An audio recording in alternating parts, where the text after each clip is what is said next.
This is the Education Business Podcast for all founders and business owners in the education sector. This podcast is for you if you have an education business or you're thinking about starting one. That could be tutoring, publishing, holiday clubs. It really doesn't matter. You're in business and you're also in education. But most of all, you're focused on improving outcomes for children in the way you know best, through your business.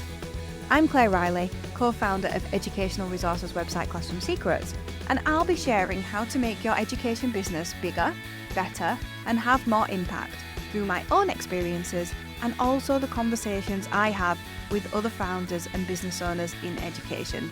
The Education Business Podcast is sponsored by Classroom Secrets, helping you to support your children's learning. People say, don't sweat the small stuff, think big picture, focus on the big things.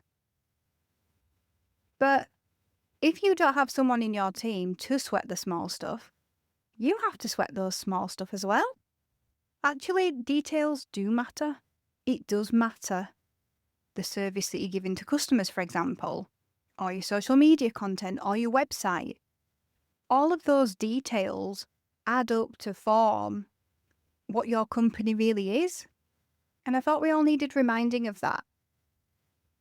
Because I've certainly been guilty myself of listening to a business book and resonating with what's said and agreeing, but taking it too far or not understanding how that fits into the bigger picture. And this can be one of those things. Recently, I had communication from a business and they spelt my name wrong. I know that there are quite a lot of ways to spell Claire, but I signed my name off the way I spell it. That is something that I am very hot on. I do like to make sure that I check how a name is spelt, especially if it's a name that I've never spelt before. And I've been known to get it wrong even after checking, and then when I've realised, email to apologise because it matters to me so much. And one of the reasons why it probably bothers me is because I've been a victim of that myself. That's a very normal thing. But it's little things like that, isn't it? On your website, not just the spelling, but does it look professional? Do the buttons work? Have we thought about the process that somebody is going to go through when they land on your website? Did you have a thought around calling something a quote, but then you change the process slightly and now quote doesn't make sense anymore, but you've not been through the customer journey to figure that out?